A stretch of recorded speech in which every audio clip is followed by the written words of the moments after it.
Assalamualaikum warahmatullahi wabarakatuh.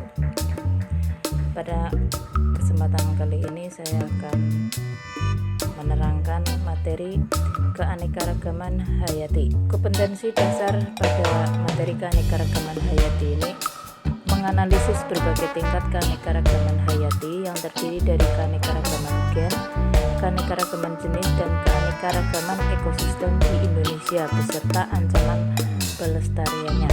Pokok bahasan yang akan kita pelajari, yang pertama tingkat keanekaragaman hayati, yang kedua keanekaragaman hayati di Indonesia, tiga manfaat keanekaragaman hayati di Indonesia, keempat hilangnya keanekaragaman hayati, kelima konservasi keanekaragaman hayati.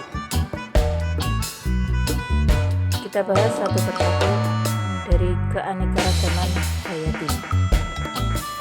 Indonesia itu terletak di daerah tropis yang memiliki keanekaragaman yang sangat tinggi.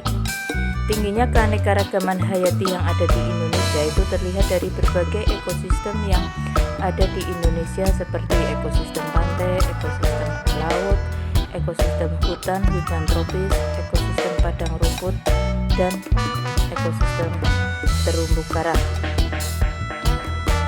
Beragam spesies yang menempati suatu ekosistem ini dapat membentuk keanekaragaman hayati tingkat ekosistem.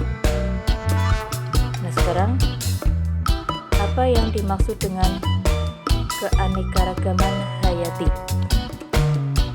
Keanekaragaman hayati atau biodiversitas adalah suatu istilah pembahasan yang mencakup semua bentuk kehidupan yang secara ilmiah dapat dikelompokkan menurut skala organisasi biologisnya, yaitu mencakup gen, spesies tumbuhan, hewan, mikroorganisme, serta ekosistem, dan proses-proses ekologi yang terjadi di dalamnya di mana bentuk kehidupan ini merupakan bagiannya.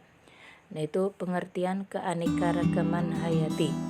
Jadi keanekaragaman hayati itu yang mencakup gen, spesies, dan ekosistem serta proses ekologi yang terjadi di dalam ekosistem tersebut. Keanekaragaman hayati atau biodiversitas ini menunjukkan keanekaragaman atau variasi gen, variasi jenis, dan ekosistem yang ada di suatu daerah. Faktor penyebab terjadinya keanekaragaman hayati ini ada dua, yaitu faktor genetik, faktor yang berasal dari dalam.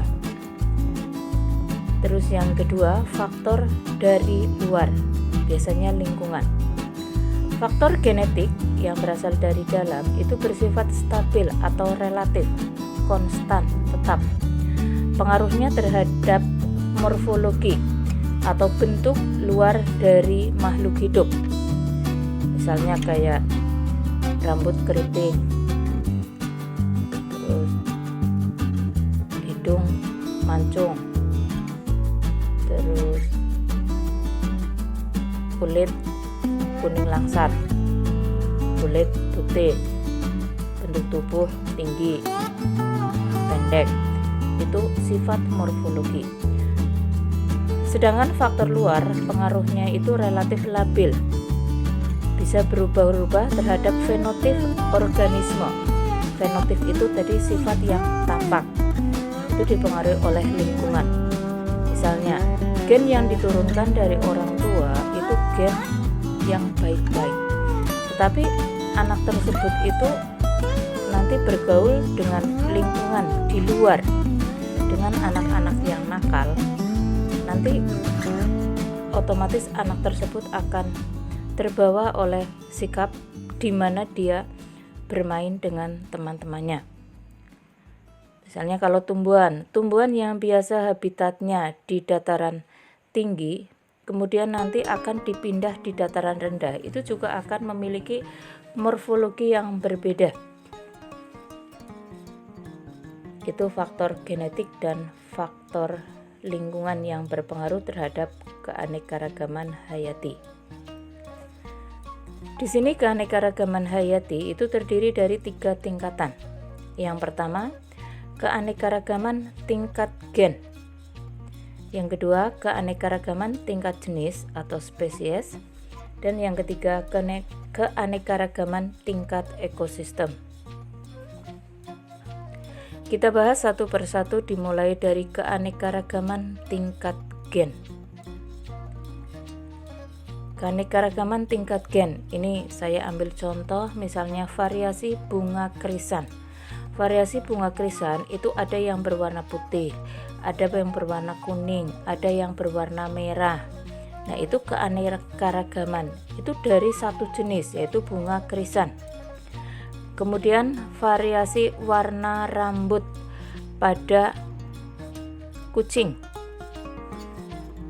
Warna rambut itu ada yang warnanya putih, ada yang belang-belang, ada yang kekuningan.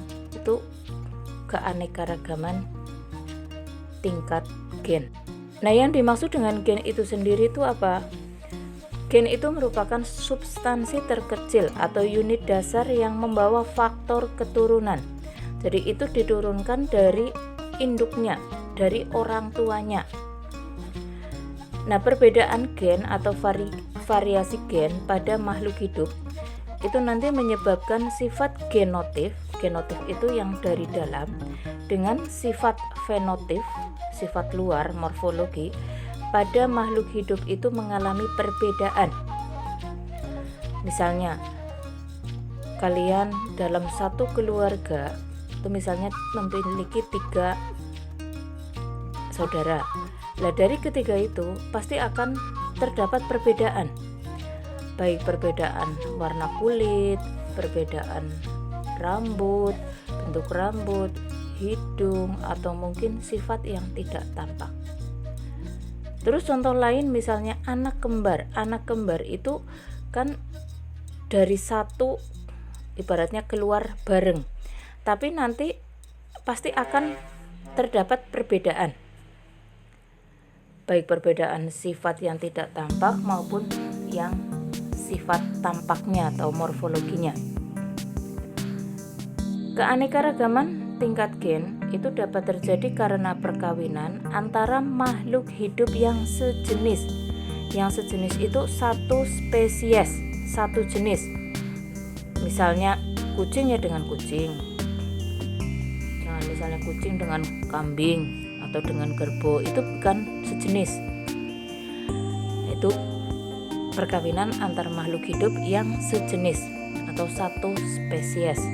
Keanekaragaman genetik ini merupakan jumlah total informasi genetik yang terkandung di dalam individu, baik pada tumbuhan, hewan, maupun mikroorganisme yang ada di bumi ini.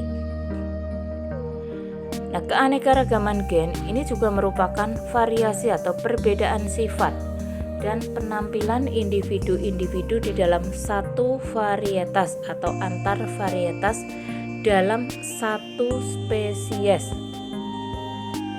Gen berbeda tetapi jenisnya sama. Sifat organisme hidup dikendalikan oleh sepasang faktor keturunan yang disebut dengan gen, yang nanti diturunkan dari orang tuanya. Satu dari induk jantan dan lainnya dari induk betina. Itu yang nanti akan berpengaruh pada individu yang diturunkan. Nah, nanti sifat yang dimiliki itu merupakan perpaduan antara kedua induk tersebut, induk jantan dengan induk betina. Contoh keanekaragaman gen ini misalnya variasi kelapa. Kelapa itu ada kelapa gading yang mungkin kalian sudah tahu bentuknya itu seperti apa, itu contoh kelapa gading. Terus ada kelapa hijau yang katanya bisa untuk obat. Terus ada kelapa kopior, itu variasi jenis kelapa. Itu merupakan contoh keanekaragaman tingkat gen. Contoh yang lain, variasi jenis anjing. Itu berbagai jenis anjing, ada anjing bulldog, itu bentuknya seperti itu. Anjing herder, Terus anjing kampung. Anjing kampung itu udah kurus, tinggi, pokoknya kalau dilihat ya tidak menarik lah. Itu contoh keanekaragaman tingkat gen. Masih banyak lagi contoh keanekaragaman tingkat gen. Misalnya dari keanekaragaman padi. Ada padi 64, rojo lele, cisadani, pandan wangi, terus HT itu yang katanya gak enak pra. Terus ada yang IR dan masih banyak lagi. Contoh yang lain misalnya dari jenis bunga mawar. Mawar itu ada yang mawar merah, mawar putih, mawar kuning, oranye, terus mawar merah. Itu contoh keanekaragaman tingkat gen. Keanekaragaman tingkat gen ini keanekaragaman individu dalam satu jenis makhluk hidup yang nanti akan menyebabkan variasi antar individu sejenis. Keanekaragaman gen dapat dilihat dari perbedaan sifat antara lain pada warna mata. Warna mata itu ada warna biru, hitam, coklat. Terus ukuran tubuh, ada yang pendek, ada yang tinggi. Warna kulit, ada yang hitam, putih, sawo matang, kuning. Bentuk rambut, ada yang lurus, ikal, dan keriting. Masih banyak lagi, misalnya bentuk telinga, ada yang menggantung, ada yang menempel. Terus keanekaragaman hayati yang kedua yaitu keanekaragaman hayati tingkat spesies. Spesies atau jenis adalah individu yang mempunyai persamaan ciri morfologi, anatomi, fisiologi, dan mampu saling kawin dengan sesamanya, interhibridisasi, yang nanti akan menghasilkan keturunan yang fertil atau subur. Keanekaragaman hayati tingkat spesies adalah variasi atau perbedaan sifat dan penampilan antar individu berbeda spesies di dalam satu famili atau satu suku. Hal ini terbentuk karena perbedaan struktur dan jumlah gen. Keanekaragaman hayati tingkat ini dapat ditunjukkan dengan adanya keanekaragaman macam jenis makhluk hidup, baik yang termasuk kelompok hewan, tumbuhan, dan mikroorganisme. Contoh keanekaragaman tingkat spesies antara lain dari famili atau suku Graminae. Ada padi, sorghum, gandum, cantel. Nah, itu bentuknya. Terus dari buah sirsak dengan sirkaya dan nona. Itu termasuk di dalam satu famili Anonaceae. Terus contoh yang lain dari famili Felidae. Ada kucing, singa, harimau. Itu masih dalam satu famili. Keanekaragaman spesies atau jenis menunjukkan seluruh variasi yang terdapat pada individu pada makhluk hidup antar jenis atau interspesies dalam satu marga atau satu genus.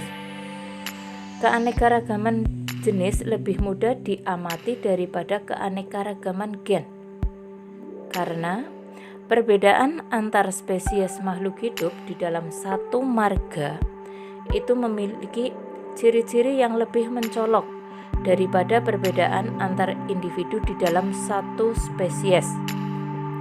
Misalnya tadi sirsak dengan sirkaya dan buah nona, itu yang masuk di dalam marga Anonaceae. Terus tomat, terong sayur, dan kentang itu masuk dalam famili Solanaceae. Ada Solanum lycopersicum, Solanum melongena, dan Solanum tuberosum.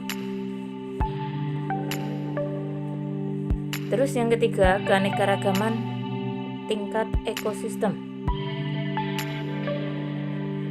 Ekosistem itu misalnya ada ekosistem sungai, ekosistem terumbu karang, ekosistem hutan hujan tropis, ekosistem padang rumput, dan sebagainya.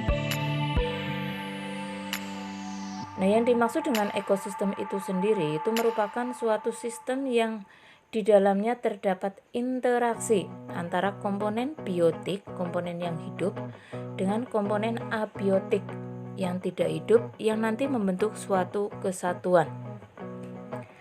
Keanekaragaman ekosistem adalah variasi macam-macam yang ada di permukaan bumi yang disebabkan oleh perpaduan antara unsur biotik yang hidup yang bervariasi dengan faktor abiotik yang tidak hidup yang beraneka ragam, seperti perbedaan suhu, pH, kelembaban, salinitas atau kadar garam, kecepatan angin, dan topografi. Keanekaragaman tingkat ekosistem dapat ditunjukkan dengan adanya variasi dari ekosistem di biosfer. Perbedaan letak geografis menyebabkan perbedaan iklim yang nanti menyebabkan terjadinya perbedaan temperatur, curah hujan, intensitas cahaya matahari, dan lamanya penyinaran. Keadaan ini yang nanti akan berpengaruh terhadap jenis-jenis flora atau tumbuhan dan fauna yang menempati suatu daerah dalam ekosistem tersebut. Contoh, tumbuhan kelapa itu habitatnya di pantai, aren itu tumbuh di pegunungan dan rawa-rawa, palem dan pinang itu jambe untuk daerah dataran rendah. Sebelum saya akhiri pelajaran pada siang hari ini, saya akan memberikan tugas untuk kalian semua, yaitu kalian cari 5 contoh keanekaragaman hayati tingkat gen yang ada di sekitar kalian. Jawaban kalian kirim lewat email. Silahkan kalian tulis alamat email saya irawatisri1971@gmail.com. Untuk materi keanekaragaman hayati yang bisa saya sampaikan pada kesempatan hari ini. Untuk materi selanjutnya, yaitu keanekaragaman hayati